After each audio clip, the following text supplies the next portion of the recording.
এবারে আমরা জানবো ব্যাকগ্রাউন্ড কালারের ব্যাপারে। ঠিক আছে, তো এই প্রপার্টির মাধ্যমে বেসিক্যালি কোনো এলিমেন্টের আমরা ব্যাকগ্রাউন্ডের যে কালারটা সেটা পরিবর্তন করতে পারি। আমাদের এখানে H1 রয়েছে হ্যালো, ঠিক আছে। এখানে যদি আমরা কালার দিয়ে রেখেছি তাহলে এই কালারটা অ্যাপ্লাই হবে টেক্সটে।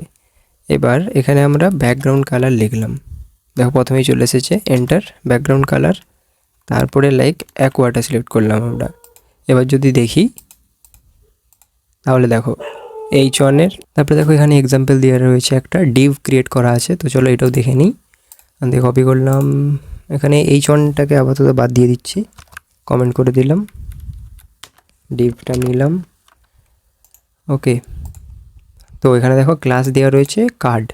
তো আমাদেরকে কি করতে হবে, ডট কার্ড লিখে সিলেক্ট করতে হবে আমাদেরকে এলিমেন্টটাকে, তারপরে ওপেন, দেন এখানে ব্যাকগ্রাউন্ড কালার দেবো আমরা, লাইক ব্লুটা দিলাম। তো দেখো এটা দিলে কিন্তু আমরা এরকম স্টাইলটা পেয়ে যাচ্ছি, ঠিক আছে। তো এটাকে আমরা একটু স্ট্রাকচার করে নিই, দাঁড়াও। তার জন্য আমরা এখানে উইথ ইউজ করলাম 300 পিক্সেল, ঠিক আছে। হাইটও কিছু দিয়ে দিই, একটু হাইট দিলাম 250 পিক্সেল, আর কালারটা দেব, কালার হোয়াইট দিলে ঠিক লাগবে। তো দেখো আমাদের বক্সটা চলে এলো এরকম। তো মেন জিনিস যেটা ব্যাকগ্রাউন্ড কালার, এইভাবে আমরা ব্যাকগ্রাউন্ড কালার সেট করতে পারি কোনো এলিমেন্টকে।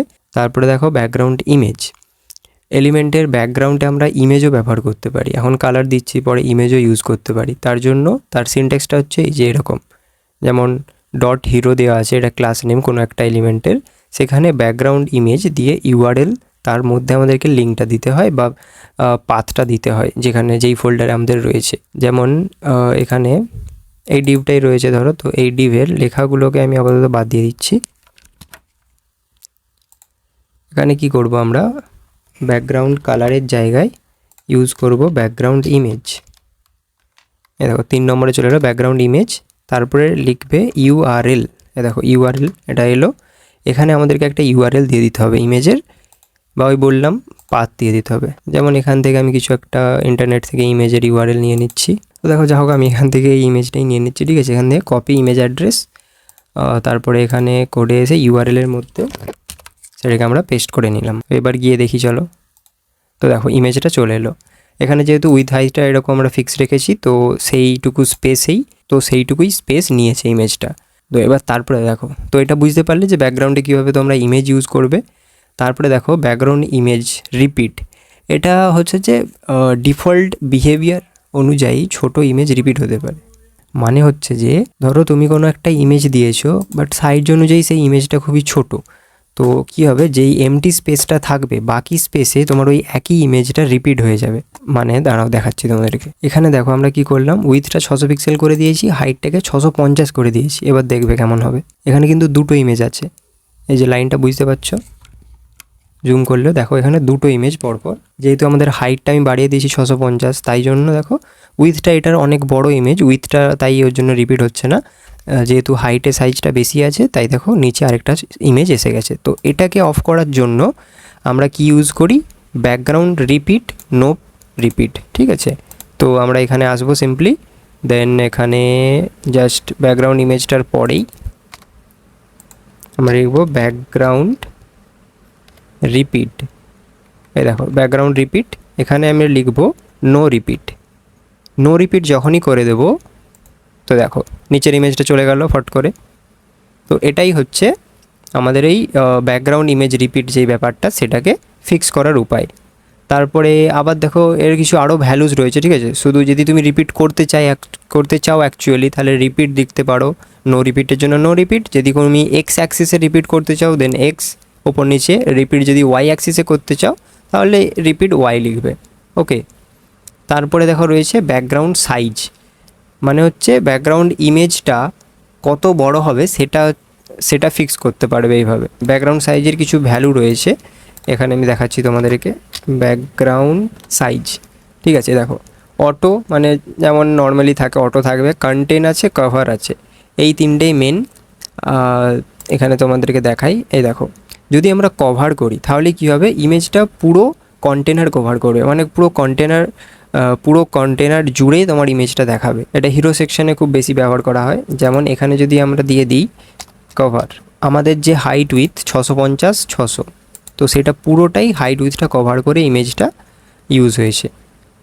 ঠিক আছে, এটা যদি আমি উইথটাকে আরেকটু বাড়িয়ে দিই লাইক 1600 পিক্সেল, তাহলে দেখলে পুরোটা উইথ আর হাইট জুড়ে আমার ইমেজটা চলে এলো। তো এটা কভারের মাধ্যমে। এবার কন্টেন্ট কি বলছে না, ইমেজটা যাতে পুরোপুরি ভিজিবল হয়। এখানে যে ইমেজটা দিয়েছি এটা হয়তো পুরোটা ভিজিবল নয়, দেখো এখানে ইমেজটা অনেকটা লম্বা আছে, ঠিক আছে, তো হয়তো ইমেজটা পুরোপুরি ভিজিবল হতে পারছে না। তখন আমরা যদি এই ভ্যালুটাকে কি করি, কন্টেন্ট করে দিই, তাহলে দেখবে এই দেখো পুরো ইমেজটা এবার কভার হলো। বুঝতে পারলে, পুরো ইমেজটা এলো। কিন্তু এটা হচ্ছে কন্টেন্টের ইউজ। ইমেজটা পুরোপুরি ভিজিবল থাকবে, মানে ইমেজের কোনো পার্টই বাদ যাবে না। ঠিক আছে, কভারের ক্ষেত্রে কি হয়, তোমার যে ফিক্সড উইথ হাইট সেইটা কভার হবে, সেইটা পুরোপুরি ভরে যাবে। আর কন্টেন্ট দিলে কি হয়, তোমার ইমেজটা পুরোটা দেখাবে। ঠিক আছে, আর স্পেসিফিক সাইজও দিতে পারো তোমরা। এই যে এইটা যদি না দাও তোমরা এগুলো, তাহলে স্পেসিফিক ভ্যালু এরকম 300 পিক্সেল দিতে পারো, তাহলে সেই ভ্যালু অনুযায়ী ইমেজটার সাইজটা কন্ট্রোল হয়ে যাবে। ওকে, তারপরে 100% দিতে পারো, এরকম আরও কিছু ভ্যালু, এগুলো করতে করতে তখন আমরা আরও ভালো করে জেনে যাব। তারপরে রয়েছে দেখো ব্যাকগ্রাউন্ড পজিশন। ইমেজটা কোথায় থাকবে সেটা কন্ট্রোল করে ব্যাকগ্রাউন্ড পজিশন। ঠিক আছে, এখন দেখো আমাদের ইমেজটা কি লেফট সাইডে আছে, তো এটাকে আমরা লাইক নিলাম ব্যাকগ্রাউন্ড পজিশন নিয়ে লিখলাম লাইক সেন্টার। ঠিক আছে, দেখো ইমেজটা মাঝামাঝি চলে এসেছে, যেহেতু আমাদের উইথটা 1600 পিক্সেল দেওয়া আছে তাই এরকম জায়গায় লাগছে।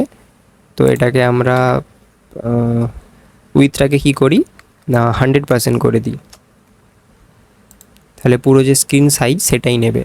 তো বোঝা গেল, দেখো উইথটা ঠিক করে দেখো এটা পুরো সেন্টারে দেখাচ্ছে। তারপরে আরও কমন কিছু ভ্যালু আছে, আমরা যে টপে রাখতে চাই, মানে এরকম জায়গাটায় ওপর দিকে, তাহলে সেটা টপে থাকবে।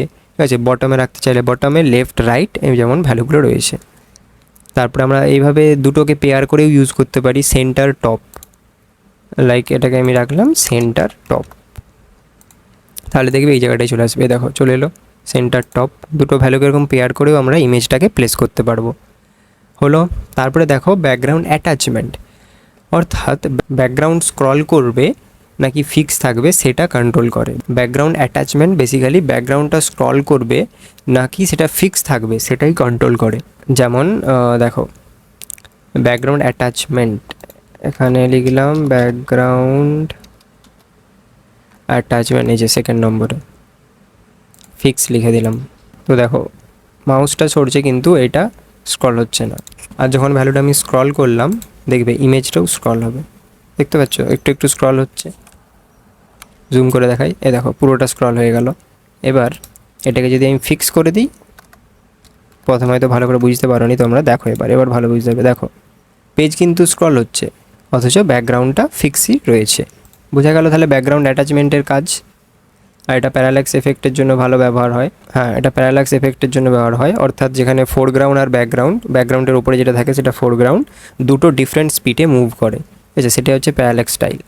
তারপরে দেখো ব্যাকগ্রাউন্ডের শর্ট হ্যান্ড, তো এগুলোকে আলাদা আলাদা না দিয়ে তোমরা একটা কাজও করতে পারো, এরকম ডাইরেক্ট ব্যাকগ্রাউন্ড লিখবে, কোলন দিবে, তারপরে দেখো প্রথমে যেই ভ্যালুটা দিয়েছে হ্যাশ দিয়ে, এটা কি হেক্সাডেসিমেল ভ্যালু, মানে হচ্ছে কালার, ব্যাকগ্রাউন্ড কালার দিচ্ছে এটা। তারপরে ইউআরএলটা, ইমেজের ইউআরএলটা, তারপরে সাইজটা কভার হবে না, এটা সেন্টার দিয়ে আছে, তো এটা হচ্ছে পজিশনটা, হ্যাঁ পজিশনটা, তারপরে হচ্ছে সাইজটা, দেন নো রিপিট, অর্থাৎ এটা ফটোটা ইমেজটা হচ্ছে রিপিট হবে না, হবে কি হবে না সেটা ফিক্স করছে। তো এভাবে শর্ট হ্যান্ডেও লিখতে পারো তোমরা, এটা দেখে নিও। তারপরে আমরা আসছি সিএসএস লিনিয়ার গ্রেডিয়েন্ট মানে বুঝতে পারছো যে 2-3টে কালার থাকবে একসাথে মিক্স হয়ে একটা গ্রেডিয়েন্ট তৈরি হবে। যেমন এখানে দেওয়া আছে লিনিয়ার গ্রেডিয়েন্ট রেড ব্লু, অর্থাৎ কালারটা কী হবে, রেড থেকে ব্লু হয়ে একটা গ্রেডিয়েন্ট তৈরি হবে। যেমন এটা যদি এখানে আমরা দিই, আপাতত এগুলো তাহলে আমরা কি করি, কমেন্ট করে দিই। তো এখানে কি করলাম, আমরা ব্যাকগ্রাউন্ড দিলাম, তারপরে লিনিয়ার হাইফেন গ্রেডিয়েন্ট, তার মধ্যে দুটো ভ্যালু দিলাম, রেড আর ব্লু। তো দেখো এটাকে জুম আউট করতে ভালো বোঝা যাচ্ছে, রেড আর ব্লু দুটো কালারই চলে এলো। এই যে এতে রেড থেকে ব্লু ট্রানজিশন হবে, তাই হয়েছে। এবার দেখো ডাইরেকশনও আমরা সেট করতে পারি, ব্যাকগ্রাউন্ড লিনিয়ার গ্রেডিয়েন্ট 2 দিয়েছি, তো ডাইরেকশন ফিক্স করার জন্য আমাদেরকে এরকম ভ্যালু দিতে হবে, লাইক টু রাইট, অর্থাৎ রাইটের দিকে। তো দেখবে চলো রাইটের দিকে, এই দেখো টু রাইট হয়ে গেল, রেড থেকে ব্লু টু রাইট, রাইট হয়ে গেল। আগে কি ওপর দিক থেকে দেখাচ্ছিল কিন্তু, তারপরে দেখো টু বটম, বটমের দিকে হয়ে যাবে রেড ব্লু। এগুলোকে তুমি ইউজ করে দেখতে পারো একটা একটা, তোমার যেই রকম গ্রেডিয়েন্ট চাইবে। এই যে আগেরটা হয়ে গেল বটমের দিকে। তারপরে তুমি এরকম ভ্যালুও দিতে পারো 45 ডিগ্রি অ্যাঙ্গেলে, 90 ডিগ্রি অ্যাঙ্গেলে, এগুলোও ইউজ করতে পারো। তারপরে মাল্টিপাল কালার্সও দিতে পারো, কোনো অসুবিধা নেই। এরকম ব্যাকগ্রাউন্ড লিনিয়ার গ্রেডিয়েন্ট, তারপরে ব্যাকেট ওপেন করে টু রাইট, রাইটের দিকে বা তুমি যেদিকে চাও, তারপরে কালার দিলে রেড ইয়েলো ব্লু কমা কমা দিয়ে দিবে, তাহলে সেটা ইমপ্লিমেন্ট হয়ে যাবে। এখানে এটা নিলাম আমি, ঠিক আছে। তো চলো দেখি, এই দেখো গ্রেডিয়েন্টটা পেয়ে গেলাম আমরা। তারপর একটা রয়েছে রেডিয়াল গ্রেডিয়েন্ট, এটা আর কি সেন্টার থেকে চারিদিকের গ্রেডিয়েন্ট তৈরি করে, অর্থাৎ সার্কেল টাইপের রয়েছে। দেখবে চলো, এটাকে কমেন্ট করলাম। আচ্ছা, এখানে হিরো এইসব দরকার নেই আমাদের, আমাদের কার্ডের মধ্যে আমরা অ্যাপ্লাই করছি, তো এটাকে আমাদেরকে কপি করতে হবে। এখানে তাহলে আমরা নিয়ে নিলাম background radial gradient red blue. তো দেখবে এই দেখো মানে সার্কেলভাবে কালারটা স্প্রেড হয়েছে, বুঝতে পারছো, রেড থেকে ব্লুতে। এটা একটা দেওয়া আছে, এক্সাম্পল দেওয়া আছে, এটাকেও আমরা দেখতে পারি কীরকম লাগে। এটা খুবই হালকা কালার একটা দেওয়া রয়েছে, সার্কেল অ্যাট টপ, অর্থাৎ টপে সার্কেলটা এখানে আছে, এখান থেকে কালারটা এইভাবে স্প্রেড হয়েছে, ঠিক আছে, এইভাবে বটম থেকে টপ থেকে এরকম গোলভাবে অ্যাপ্লাই হয়েছে। তারপরে দেখো কী রয়েছে, মাল্টিপাল ব্যাকগ্রাউন্ডস, অর্থাৎ একটি এলিমেন্টের ওপর আমরা একাধিক ব্যাকগ্রাউন্ড ব্যবহার করতে পারি। ব্যাকগ্রাউন্ড কোলন দেন ইউআরএল প্রথম ইমেজে, তারপরের ইমেজের ইউআরএল, একাধিক এরকম ইমেজও ইউজ করতে পারি। আর প্রথম ইমেজটা সবসময় ওপরে থাকবে, ঠিক আছে, বোঝা গেল তাহলে।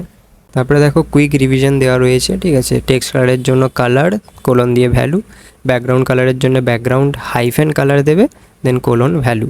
তারপরে ব্যাকগ্রাউন্ড ইমেজের জন্য ব্যাকগ্রাউন্ড হাইফেন ইমেজ কোলন দিয়ে ইউআরএলের মধ্যে তোমাকে হচ্ছে যে ইমেজটার লোকেশন বা পাথ বা ইউআরএলটা দিয়ে দিতে হবে। আর নো রিপিট যদি চাও তাহলে নো রিপিট ভ্যালু দিতে হবে, ব্যাকগ্রাউন্ড রিপিট লিখে। কভারের জন্য কভার ভ্যালু যদি দিতে চাও তাহলে ব্যাকগ্রাউন্ড সাইজ দিবে, দেন কভার বা ভ্যালু যদি তুমি 300 পিক্সেল 400 পিক্সেল দিতে চাও সেটাও দিতে পারো। তারপরে সেন্টার পজিশনটা ব্যাকগ্রাউন্ডের, গ্রেডিয়েন্টের জন্য লিনিয়ার গ্রেডিয়েন্ট বা রেডিয়াল গ্রেডিয়েন্ট যেটা ইউজ করবে। এটা কালারের ছিল RGB ট্রান্সপারেন্সির জন্য। তারপরে একটা মিনি চ্যালেঞ্জ, একটা হিরো সেকশন তৈরি করো যেখানে ডার্ক ব্যাকগ্রাউন্ড থাকবে, ব্যাকগ্রাউন্ড ইমেজ থাকবে, ইমেজের ওপর ডার্ক ওভারলে থাকবে, ঠিক আছে, সেন্টার্ড অ্যালাইন হেডিং থাকবে, হোয়াইট টেক্সট ইত্যাদি। লিনিয়ার গ্রেডিয়েন্ট RGB দুটোই ব্যবহার করার চেষ্টা করো। তো পরের ভিডিওতে আমরা জানবো হচ্ছে যে PX পার্সেন্টেজ EM, এই যে ইউনিটসগুলো আমরা ইউজ করছিলাম সেইগুলোর হচ্ছে যে প্রতিটার কী কী ইউসেজ আছে সবই জেনে নেবো। তো চলো আজকের জন্য এতটাই, দেখা হচ্ছে পরের ভিডিওতে।